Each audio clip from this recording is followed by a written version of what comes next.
I get lost inside my thoughts, and when I start to think, oh, the tunnel closer starts to end up on the brink.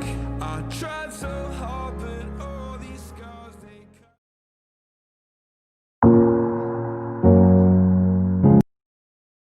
म चाहिँ जहिले पनि makeup गर्नुभन्दा अगाडि आइबेस गर्छु। आइबेसको लागि कन्सिलर अथवा प्राइमर युज गर्ने। मैले चाहिँ आज यहाँ एलिग्रोलको कन्सिलर युज गर्दैछु। हजुरहरूसँग प्राइमर छ भने प्राइमर युज गर्दा पनि हुन्छ। र कन्सिलर लगाइसकेपछि यसलाई चाहिँ राम्रोसँग ब्लेन्ड गर्ने। मेकअप गर्नुभन्दा अगाडि आइबेस गर्दाखेरि चाहिँ मेकअप लङ लास्टिङ हुनुको साथै स्मुथ पनि हुन्छ र क्रिज लाइन पनि बस्दैन। त्यही भएर हामीले चाहिँ आइबेस गरेर मेकअप गर्दा चाहिँ राम्रो हुन्छ। र बेस गरिसकेपछि चाहिँ म थोरै साडो लिएर क्रिज लाइनमा ब्लेन्ड गर्छु फ्लफी ब्रसले। थोरै थोरै साडो लिँदै ब्लेन्ड गर्दै गर्छु म यसलाई। अघिको भन्दा हल्का डार्क सेड लिएर ब्लेन्ड गर्छु म यसै गरी सर्कुलर मोसनमा थोरै साडो लिँदै सर्कुलर मोसनमा यसै गरी ब्लेन्ड गर्ने। तर ब्रसलाई चाहिँ हल्का हल्का गरेर चलाउने। साडोलाई जति ब्लेन्ड गर्यो त्यति मेकअप स्मुथ हुन्छ। त्यही भएर म यसलाई थोरै थोरै साडो राख्दै ब्लेन्ड गर्दै गर्छु फ्लफी ब्रसले। अब म चाहिँ डार्क ब्राउन लिएर क्रिज लाइनमा यसै गरी ब्लेन्ड गर्छु।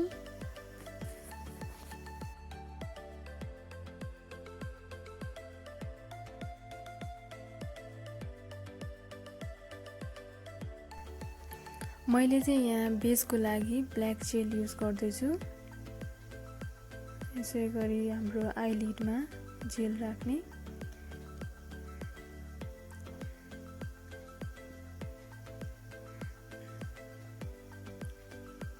र त्यसलाई चाहिँ स्मज गर्छु म। अब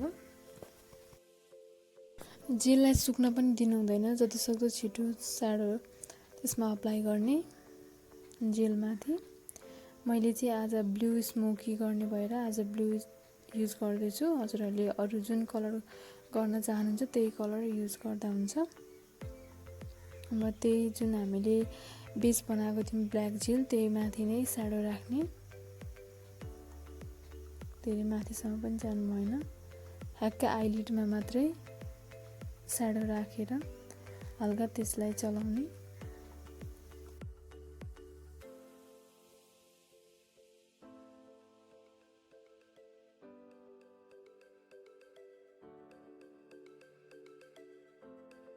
अब यो जुन माथिको लाइन देखेको छ त्यसलाई चाहिँ ब्लेन्ड गर्ने। त्यो लाइन चाहिँ देखिनु भएन, राम्रो देखिँदैन। त्यसलाई चाहिँ फ्लफी ब्रसले थोरै साडो लिँदै ब्लेन्ड गर्ने। माथि चाहिँ स्मुथ भएर जानुपर्छ।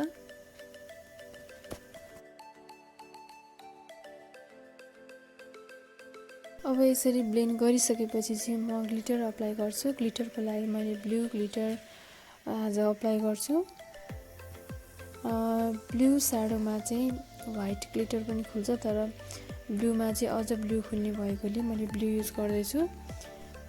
मैले चाहिँ यहाँ फिङ्गरले अप्लाई गरेँ। हजुरहरूले चाहिँ ब्रसले अप्लाई गर्दा पनि हुन्छ। आइलिडमा यसरी अप्लाई गर्ने। धेरै माथि पनि राम्रो देखिँदैन, धेरै माथिसम्म जानु हुँदैन। जुन हाम्रो आइलिड छ त्यो आइलिडमा मात्रै राखेर ब्लेन्ड गर्ने।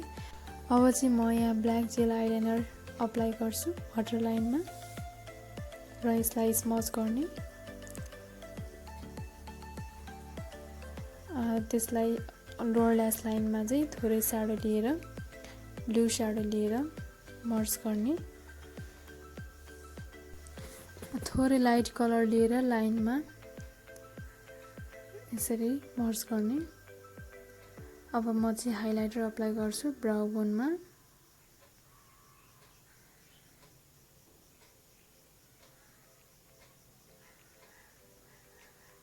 र त्यसै गरी इनर कर्नरमा।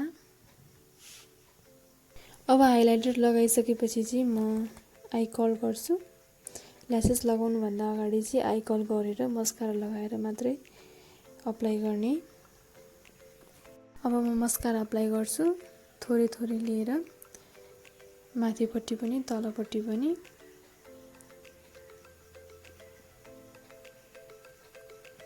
यसै गरी थोरै थोरै लिँदै अप्लाई गर्ने र लास्टमा चाहिँ ल्यासेस लगाउँछु म।